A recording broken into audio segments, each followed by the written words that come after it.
We're here today with David Neale, Chief Futurist over at TELUS, just to get a look into what he sees as the future at TELUS Mobility.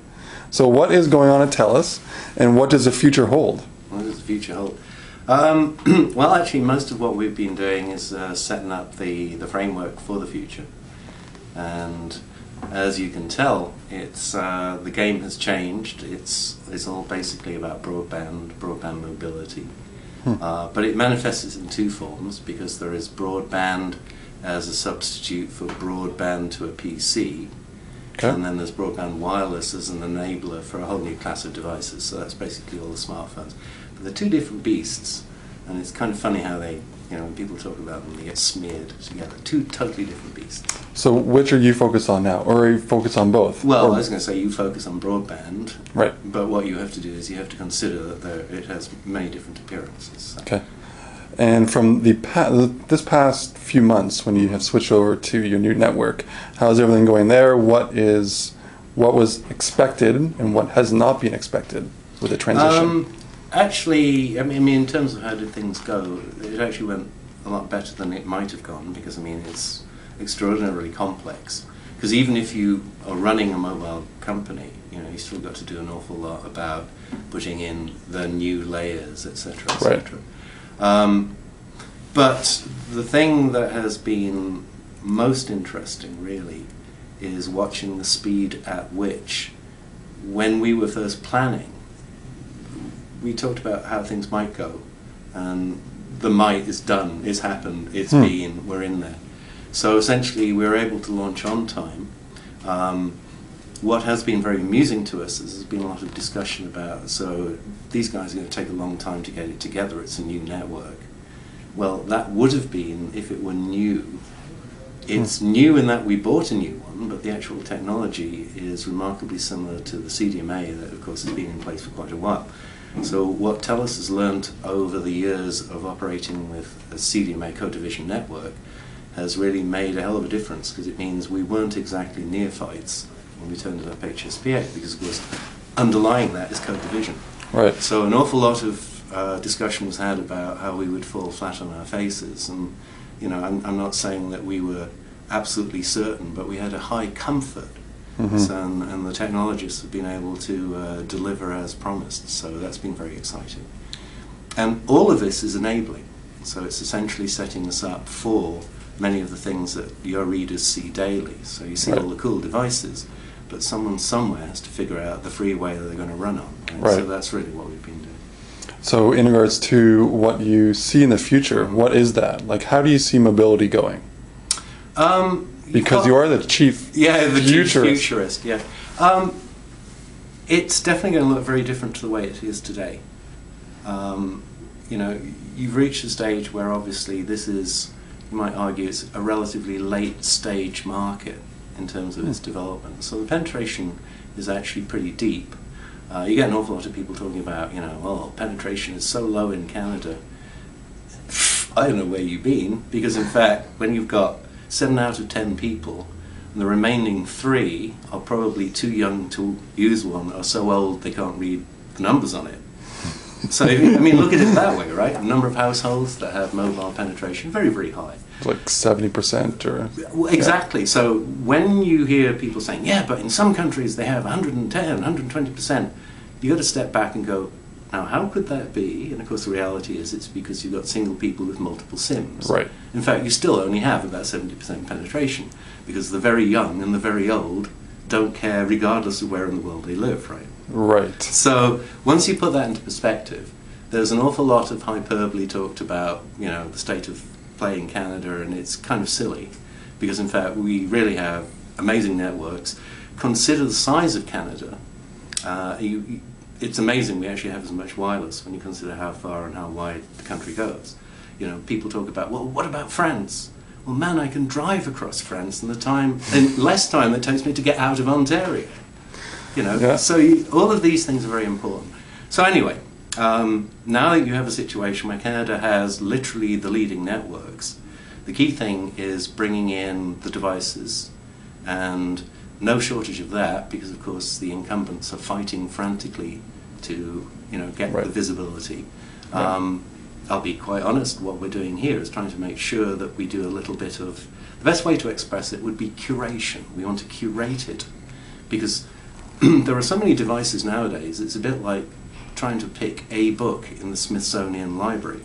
Right. Unless you have somebody who gives you a helping hand, it's a random choice. So how do you curate them? Do you do some market research? Do you see which ones people want? It's a combination of market research, it's a combination of how the manifestation is on the device, because what we're thinking about is how is this impacting how people interact. When I start making predictions, I'm not going to make predictions on hardware.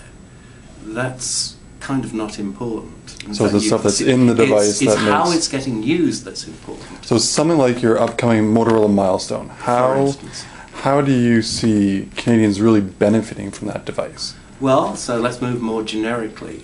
They'll benefit because it's a very cool device. They can get it from TELUS. We've got this Pi-Heart network that is extremely wide reach. So the key thing is this is all about experience nowadays. Right. So a device on its own, who cares?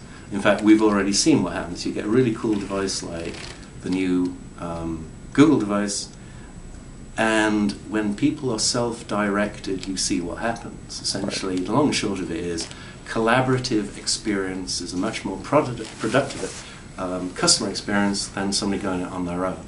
So essentially what we're doing is we're working with the various vendors trying to optimize the experience. In our personal experience, we believe it's about getting the hell out of the way and allowing you to have the best experience as conceived by the designer. And if that's the case, then we have to look at what's the impact. So it's not so much just about the Motorola product, it's about the fact that the Android operating system produces a stable, reasonably stable, viable alternative.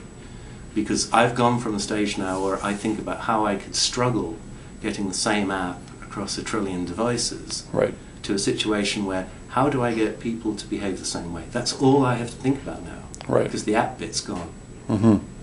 So all the time now is thinking about interaction. So for instance, I mentioned to you earlier about BlackBerry Messenger.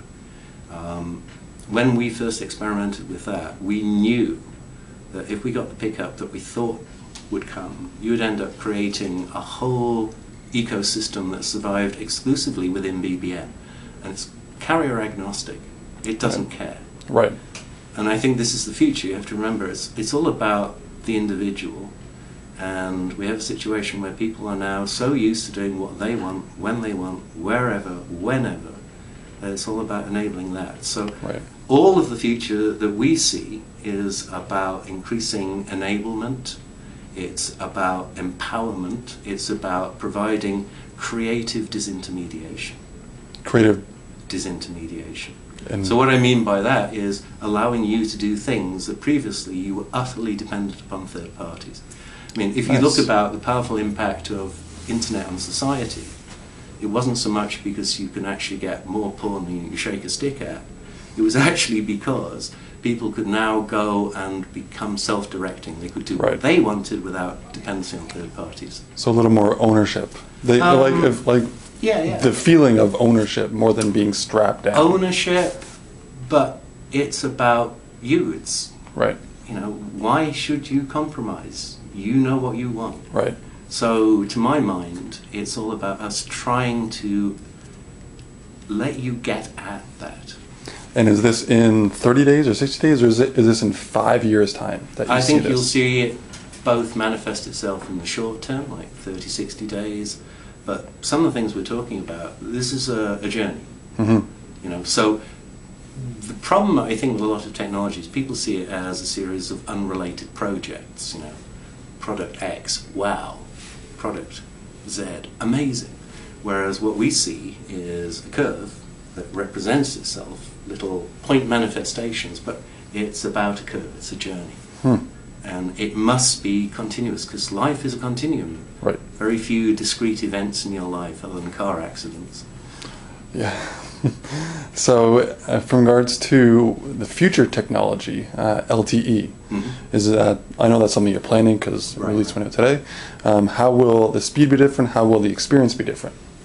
Well, so it's back to my earlier point, right? Mobile broadband manifests in two fashions. One as access, and one as an ecosystem for a class of device. So the class of device I'm thinking about, of course, is what we used to call smartphones that are now evolving into these genius devices. I mean, they're amazing. But I always see these things as being the remote control of your life. They're basically a window into all of your stuff. Whereas access is a little different. It's all about a plug, the equivalent of the virtual plug hole. So LTE is just a bigger plug hole. As to what it does to the other class, I don't know yet. Because one of the key things we have to look at is that the success of these devices is a function of their shape, size, because that detects, that dictates functionality, battery life, that dictates usability. Right. In terms of access, that kind of is going away as being a rate-determining step.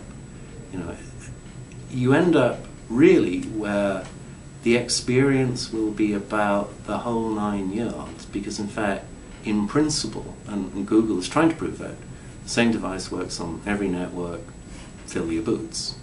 Well, of course, you've seen that's not quite the case yet. Right. And believe me, it's not because what the carrier's doing. It's because this stuff is really complicated.